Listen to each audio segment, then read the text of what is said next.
Assalamualaikum warahmatullahi wabarakatuh. Yang kami hormati para pembicara, Ustadz Samsul Arifin Nababan, Ustadz Insan Moko Ginta, dan yang saya hormati Bapak Luga Tambunan dan Bapak Yohanes Tambubolon. Tepuk tangan untuk mereka berempat. Acara ini adalah acara debat dengan tema Who is Jesus? Siapa sesungguhnya Yesus, siapa sesungguhnya Isa? Agama Islam dan agama Kristen mengenal begitu dekat siapa sesungguhnya Yesus. Kepada Bapak Luga, monggo dipersilahkan. Siapakah Yesus? Jadi waktu Yesus berjalan di muka bumi, dia dengan berjalan dengan 12 rasulnya, banyak anggapan yang mengatakan karena di bangsa Israel itu masih banyak yang belum kenal Yesus. Ada yang berkata nabi, ada yang berkata rasul, ada yang berkata bahkan ada yang mengatakan bahwa Yesus itu nabi palsu. Di Matius 16 waktu itu Yesus bertanya kepada orang-orang yang di sekeliling dia. Dia berkata, menurut kamu siapakah anak manusia itu? Yesus ngomong seperti itu. Siapakah anak manusia itu? Lalu jawab murid-muridnya, ada yang berkata nabi, ada yang berkata Elia, Yesus kata gitu. Terus mereka menjawab lagi, ada yang berkata Musa atau salah seorang di antara para nabi. Saudara tahu bahwa jawaban dari mereka ini sebenarnya sudah mewakili jawaban dari semua agama. Tetapi pada saat Yesus mendengarkan jawaban mereka ini, Yesus tidak mengatakan, itu benar. Apa tadi? Nabi. Itu benar nabi. Yesus tidak marah seperti itu. Dia tidak pernah mengatakan seperti itu. Dia jalan lagi. Menurut kamu siapakah anak manusia itu? Salah satu di antara para nabi. Dia lewat. Siapakah Yesus itu? Musa. Dia lewat juga. Karena jawaban ini adalah menentukan hidup yang kekal. Jawaban ini menentukan keselamatan yang kekal. Lalu Yesus bertanya kepada murid-muridnya yang 12 itu. Menurut kamu siapakah aku ini? Dan kemuliaan Tuhan turun atas Petrus. Petrus menjawab, engkau adalah Mesias anak Allah. Yesus langsung berkata begini, berbahagialah engkau Simon bin Yunus, karena bukan manusia yang mengatakan itu kepadamu, melainkan Bapakku yang di sorga. Dan saat itu juga Yesus mengatakan, mulai hari ini di atas batu karang ini aku akan mendirikan jemaatku, dan alam maut tidak akan menguasainya. Jadi banyak orang yang menjawab nabi. Di dunia ini banyak nabi utusan. Orang Yesus sendiri juga mengaku utusan kok. Yesus mengatakan aku diutus oleh Bapa. Nah kalau dia diutus kok dia Tuhan? Halo. Tetapi pada saat jawaban Petrus adalah jawaban yang diterima dengan dahsyat oleh Yesus, sampai Yesus membuat suatu perjanjian kekal, kepadamu kuberikan kunci kerajaan sorga dan alam maut tidak akan menguasainya. Kunci kerajaan sorga tidak diberikan kepada orang-orang yang menjawab nabi, utusan, rasul katanya. Nah yang jadi pertanyaan begini, lalu Yesus itu kan diutus, kok dia bisa jadi Tuhan sih? Masa ada Tuhan diutus? Itu yang menjadi pertanyaan manusia, betul kan? Jadi begini saudara-saudara, jadi saya debat di blog ediprayetnowordpress.com, pengunjungnya udah 150.000 dan komentator terbanyak berada di wall saya ya. Jadi saya berada di peringkat pertama. Saya tahu jawaban, saya tahu pertanyaan kalian. Saya tahu itu. Tapi kalau kita buka di Ibrani 1 ayat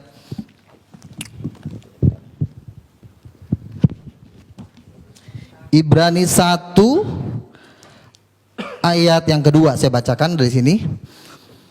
Maka pada zaman akhir ini ia telah berbicara kepada kita. Oh, ayat 1 sampai 2 ya, saya baca dari. Setelah pada zaman dahulu berulang kali dan dalam berbagai cara berbicara kepada nenek moyang kita dengan perantara nabi-nabi. Jadi dari dulu Tuhan sudah berbicara kepada manusia itu melalui perantara nabi-nabi. Terus maka pada zaman akhir, berarti ada season kedua nih, habis zaman nabi-nabi baru ada season yang terakhir ya. Maka pada zaman akhir ia telah berbicara kepada kita dengan perantaraan anaknya yang telah ia tetapkan sebagai yang berhak menerima segala yang ada. Jadi Tuhan, Rasul Paulus menjelaskan bahwa dari dulu Tuhan menceritakan tentang dirinya melalui nabi-nabi, tetapi pada perjanjian baru Tuhan berbicara melalui anaknya. Saudara, kalau di dalam kerajaan sorga itu nabi-nabi itu disebut hamba-hamba Tuhan. Tetapi anak Allah itu bukan hamba. Saya adalah anak, saya punya pembantu. Derajat saya sebagai anak dengan pembantu itu beda, karena anak itu darah bapak saya. Jadi pengertian ini yang harus dimengerti. Jadi kalau waktu itu saya pernah debat dengan Dr. Sani Umur, anak Allah itu artinya apa sih Pak? Anak Allah itu artinya orang yang disayang Tuhan, lalu langsung diterjemahkan menjadi nabi. Anak Allah tidak bisa langsung diterjemahkan dengan jadi nabi. Dasarnya apa? Karena Yesus mengatakan seperti ini. Pada waktu Yesus berjalan di muka bumi, dia memberikan suatu perintah kepada manusia. Aku diutus oleh Bapa, benar ya, Yesus memang utusan. Tetapi karena Yesus utusan bukan berarti dia langsung jadi nabi. Jangan langsung ditafsir sembarangan. Karena yang bisa berhak menafsirkan kitab para nabi-nabi itu cuma 12 rasul. Makanya dikatakan bahwa Yerusalem baru itu dibangun pondasinya itu nama 12 rasul. Jadi jangan ada satu manusia pun sekalipun dia gelarnya doktor, profesor, mau dari Harvard, mau dari manapun, tidak punya hak menafsirkan kitab para nabi. Jadi yang bisa menafsirkan kitab para nabi itu cuma rasul. Amin saudara. Jadi rasul-rasul inilah yang bisa menjelaskan karena mereka dasar pondasi. Kalau Anda mendengarkan menurut pendapat doktor teologi A, doktor teologi B, dasarnya apa? Kenapa Rasul bisa menjelaskan kitab para nabi? Satu, contoh Rasul Paulus. Rasul Paulus adalah diklaim orang Muslim sebagai pendiri agama Kristen. Jadi katanya Rasul Paulus itulah yang mengatur semua tentang Yesus Tuhan itu di Alkitab. Rasul Paulus menjelaskan tentang Yesus Tuhan. Itu nggak cuma ngomong, saudara. Itu diteguhkan dengan tanda-tanda mujizat. Siapapun tidak boleh menafsirkan kitab para nabi kalau tidak diteguhkan dengan tanda-tanda mujizat. Ada waktu itu Rasul Paulus menginjili seseorang, dia bilang begini, udah kau percaya Yesus Tuhan. Ada juga datang nabi palsu. Udah jangan dengar si Paulus. Paulus itu palsu. Paulus bilang apa? Paulus bilang gini di Kisah Para Rasul, hai anak iblis, buta kau. Buta langsung. Jadi bagaimana mungkin seorang buta ini yang udah dibutakan sama Paulus mengatakan gini sama Paulus, kau palsu ya, dia aja jalan nggak bisa. Paulus udah melakukan satu tanda mujizat yang dahsyat, makanya kesaksiannya itu bisa dipegang. Jadi nggak cuma ngomong, Tuhan tuh nggak segan dengan gelar Anda doktor. Emang Tuhan takut kalau gelar Anda profesor? Tuhan gak takut, tetapi Tuhan takut apabila engkau disertai Tuhan dan engkau melakukan tanda-tanda mujizat. Mungkin Anda berkata, wah, Joko Bodo juga bisa bikin mujizat. Ini juga bisa bikin mujizat, siapa tuh? Ponari. Saya mau katakan satu hal ya. Tuhan Yesus sudah tahu kalau nanti omongan-omongan seperti itu akan ada di dunia, dia udah tahu banget. Makanya Yesus memberikan standar mujizat, ya. Dia berikan standar. Waktu itu Yohanes Pembaptis bertanya, apakah engkau Mesias? Apakah engkau yang akan datang itu? Yesus memberikan standar mujizat kepada murid-murid Yohanes yang diutus ke dia. Dia bilang begini, katakan kepada Yohanes, orang buta melihat, orang lumpuh berjalan, orang mati dibangkitkan, dan kepada orang miskin diberikan tanda-tanda mujizat.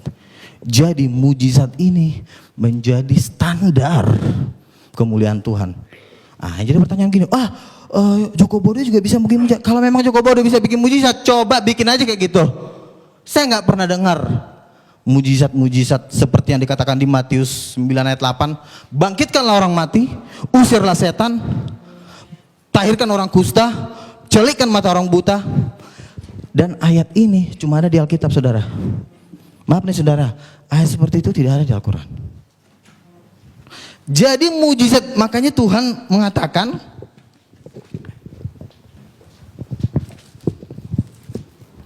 saya bacakan dulu. Jadi pernyataan-pernyataan seseorang harus diteguhkan dengan tanda-tanda mujizat. Saya baca Kisah Para Rasul 14 ayat 3. Paulus dan Barnabas tinggal berapa waktu lamanya di situ. Mereka mengajar dengan berani karena mereka percaya kepada Tuhan, dan Tuhan menguatkan berita tentang kasih karunia-Nya dengan mengaruniakan kepada mereka kuasa untuk mengadakan tanda-tanda mujizat.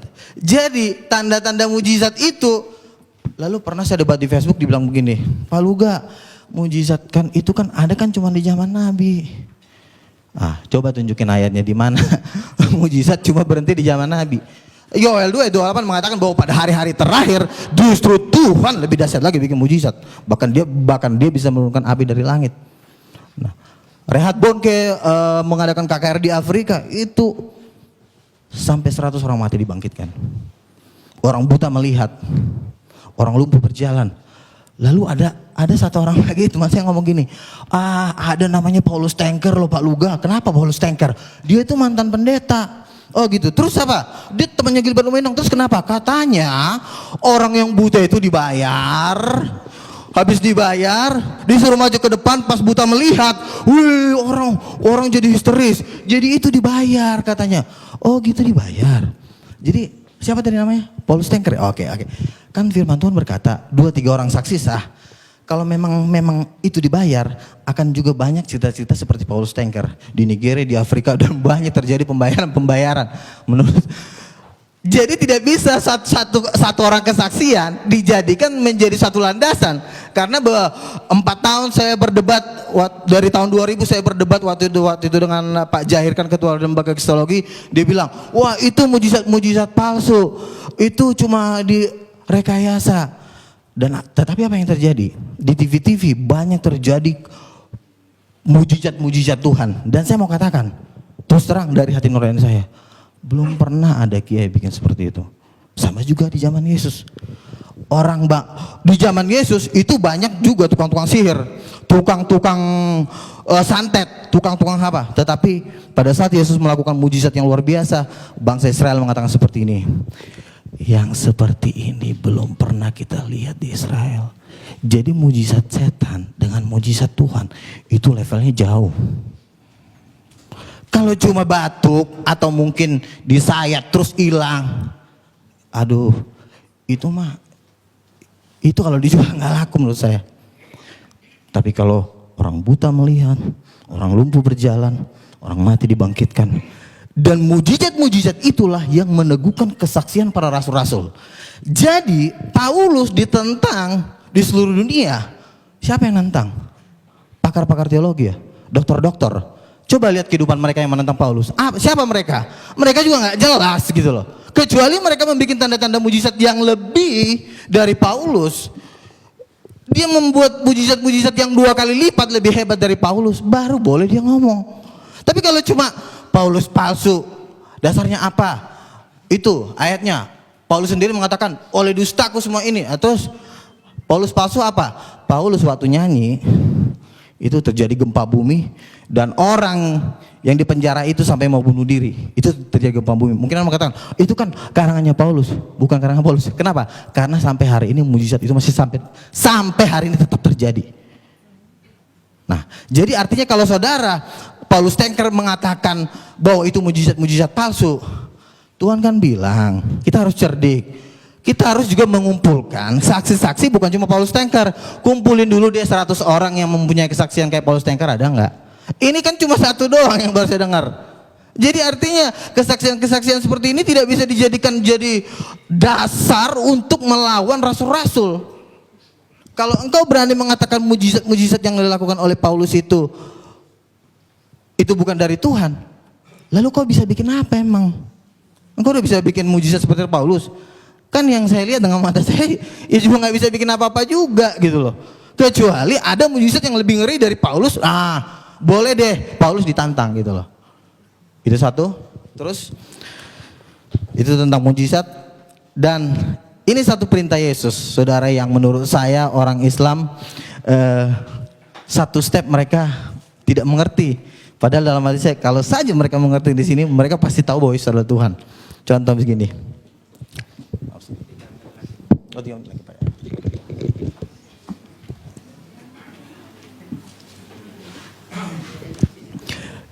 Yesus turun ke bumi, dia memberikan satu perintah. Perintahnya apa? Yesus berkata, percayalah kepada Allah, berdoalah kepada Allah. Orang Islam langsung amin, yes. Wih, sama dong sama kita. Yesus aja juga menyuruh orang berdoa kepada Allah. Wih, yes. Kita percaya kepada Allah, sama. Buktinya Yesus menyuruh orang berdoa kepada Allah. Berarti dia bukan Tuhan. Salah. Masih ada sambungannya.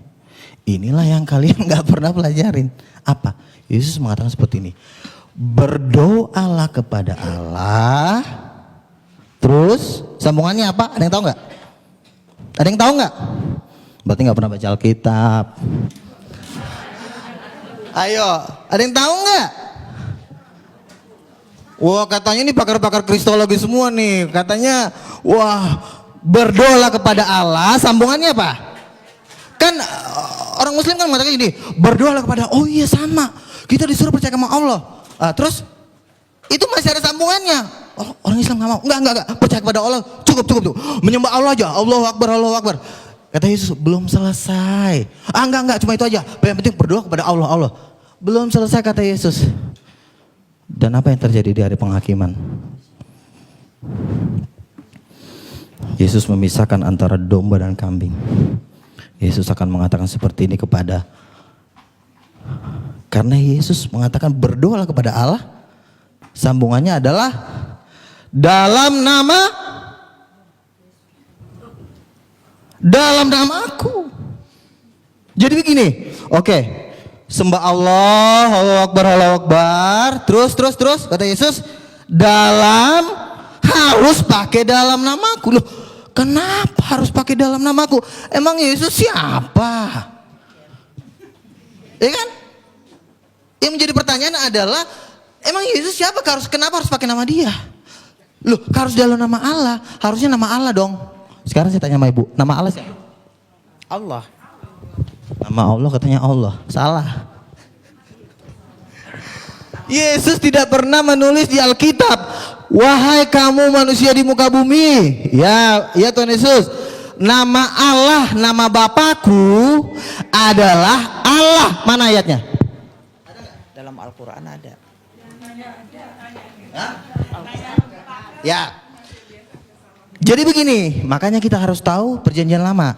Waktu Musa diutus oleh Tuhan, habis.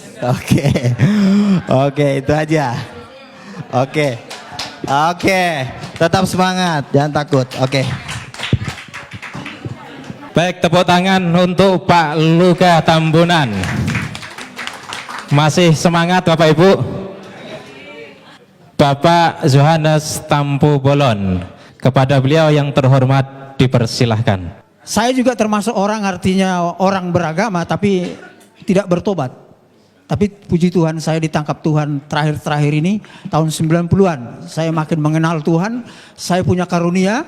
Walaupun sudah ditegur oleh Tuhan, sudah dikasih firman oleh nabi-nabinya juga lemah semua.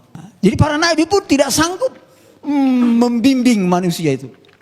Itulah sebabnya sebenarnya Tuhan akhirnya berbelas kasihan. Makanya Tuhan itu Tuhan yang pemurah, yang kasih. Tuhan akhirnya di Yohanes 20, ya, saya catat di sini. Yohanes 29:31, Tuhan mengutus Yesus turun ke dunia untuk menyelamatkan manusia itu. Karena nabi pun tidak sanggup untuk menyelamatkan manusia itu. Jatuh di dalam dosa. Dan apa rahasianya? Saudara-saudara, ada di dalam satu hukum karena ini kejadiannya kedatangan Yesus ada di Israel. Kalau orang berdosa harus dihukum mati, saudara-saudara. Itu hukum Israel di sana, ya. Jadi saudara-saudara, bagaimana mengampuni dosa ini yang banyak orang ini? Apakah harus dimatikan? Tuhan akhirnya berbelas kasihan. Itu tidak sangat mungkin.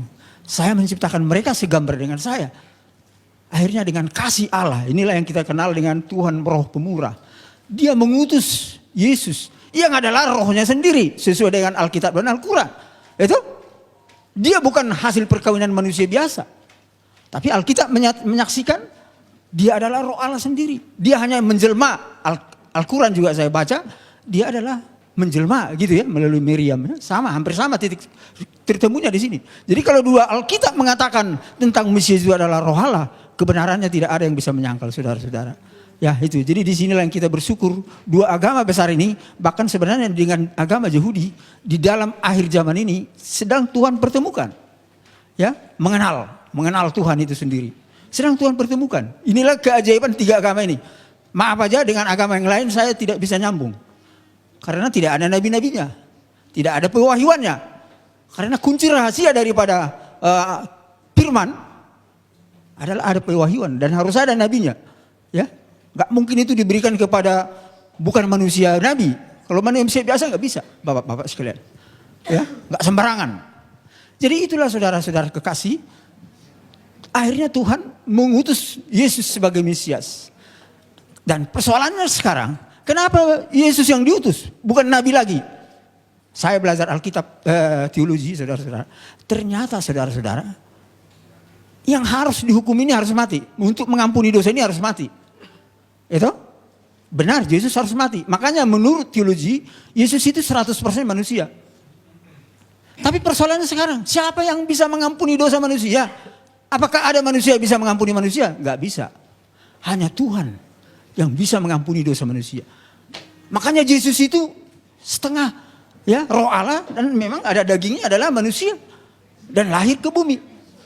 100% Allah dan 100% manusia. Itulah keajaibannya. Ya, inilah keajaiban daripada rahasia ini, Bapak Ibu sekalian. Karena apa? Kalau Nabi sendiri nggak sanggup mengampuni dosa, Bapak Ibu sekalian, nggak sanggup. Itulah makanya waktu saya belajar teologi, oh iya luar biasa. Saya juga mengerti, oh luar biasa kenapa sampai seperti itu adanya rahasia Tuhan itu.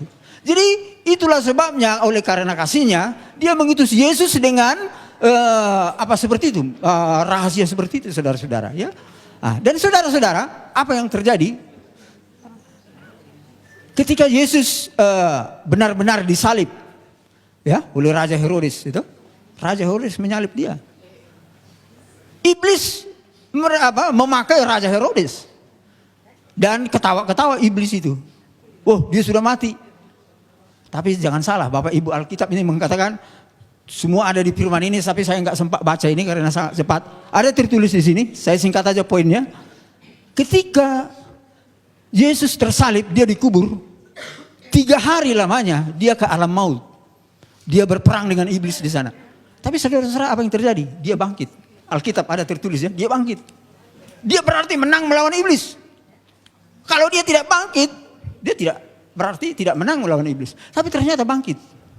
Bahkan dia naik ke surga. Dan firman-Nya ada dikatakan di sana, saya akan ke surga untuk menyiapkan tempat bagi umat manusia. Menyiapkan tempat. Ya, tetapi dia mengutus Roh Kudus. Itu kunci rahasianya di sini. Kenapa harus diutus Roh Kudus? Karena Roh Kudus inilah yang bisa, kalau kita percaya kepada Isa Al-Masih sebagai Mesias, ini Roh Allah yang bisa menyertai kita tiap hari. Itu ada di hati kita. Itu saudara-saudara, itu kelebihan keunggulan daripada rahasia daripada Yesus diutus ke dunia ini. Ketika dia sudah di sorga sebagai pendoa syafaat, ya, Roh Kudusnya ada di dunia ini terus. Dan sekarang pun saya percaya, kita percaya ada Roh Kudus. Alkitab mengatakan itu, bahkan Al-Quran juga mengakui ada Roh Kudus. Roh Allah, ya, Rohullah. Itu ada di mana-mana. Makanya Tuhan itu ada di mana-mana. inilah yang dinamakan elemen Trinitas. Elemen Trinitas. Bapa, Yesus, dan Roh Kudus. Dan Roh Kudus inilah yang menolong kita ketika percaya kepada Allah. Ya, inilah yang luar biasa. Dan saudara-saudara, para rasul, para nabi disertai Roh Kudus. Kalau tidak ada Roh Kudusnya para nabi, wah itu bukan nabi, saudara-saudara. Bukan rasul itu namanya. Dan saya bersyukur saya telah diurapi oleh Roh Kudus ketika saya percaya kepada Isa. Bahkan saya ada kuasa dan pengalaman menghancurkan kuasa iblis.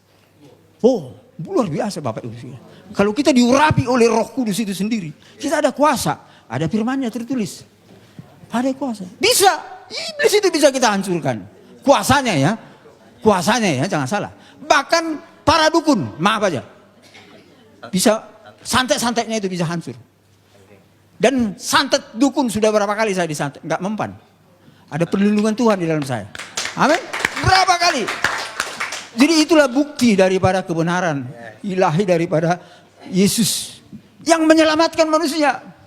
Itu kan selamat. Saya diselamatkan dari kekuatan gaib. Saya bahkan dikasih kuasa melawan kejahatan ya. Saya bukan dikasih kuasa untuk melawan kebenaran. Enggak. Melawan kejahatan. Bapak Ibu saudara-saudara, walaupun Yesus sudah tersalib dan sudah naik ke surga, iblis itu Bapak Ibu sekalian bertahu sampai sekarang masih bekerja. Saya kira Al-Quran dengan Alkitab sama. Iblis itu masih bekerja. Lihat aja sekarang ini. Banyak konflik, banyak perzinahan, banyak apa lagi? Korupsi. Oh ya, ini pekerjaan iblis saudara-saudara. Jadi dunia ini harus kita selamatkan. Ini rata-rata semua karena tidak mengenal Tuhan. Walaupun kadang-kadang mengenal Tuhan tapi setengah-setengah. Jatuh juga saudara-saudara. Lemah. Bayangkan. Itulah sebabnya saudara-saudara. Kita harus penuh Roh Kudus sebenarnya. Itu rahasia daripada firman Tuhan. Ya, kita penuh Roh Kudus, dekat dengan Tuhan, selalu berdoa. Ya, karakter kita harus bagus. Karakter saudara-saudara. Kalau karakter kita seperti iblis, berantem, teror, wah itu seperti iblis. Maaf aja. Sifat iblis itu namanya. Bukan karakter Allah. Karakter Allah pendamai, kasih, mengampuni, memberi. Itu saudara-saudara. Tapi banyak faktor itu ada di saudara kita, ya. Saudara kita Islam ya. Roh itu ada, walaupun kadang-kadang ada roh yang lain-lain yang mungkin yang tersesat sebagian ya. Saya tahu itu, enggak semua saya tahu bahwa tersesat, tapi sebagian lainnya juga banyak yang tersesat. Yang lainnya banyak sudah baik ya. Saya bersyukur ya, karena sudah banyak karakternya yang seperti karakter Allah. Bukan seperti membenci terus, menghakimi terus, menteror terus. Wah, itu sifat-sifat iblis Bapak Ibu sekalian. Orang Kristen hampir enggak ada seperti itu. Karena ada Roh Kudus di dalam hati kita. Itu kelebihan dan keunggulan kita. Tapi lebih daripada itu ketika kita di dalam Roh Kudus, kecerdasan orang Kristen itu luar biasa. Karena roh itu menghidupkan, sehat jasmani, cerdas. Makanya penemu hadiah Nobel rata-rata orang Kristen. Rata-rata. Amin. Ini bukan saya menambah, ini fakta. Walaupun saya nggak tahu ada satu muncul sekarang orang dari Ismail ya, 112 ya. Tapi kebanyakan itu orang-orang pengikut Isa.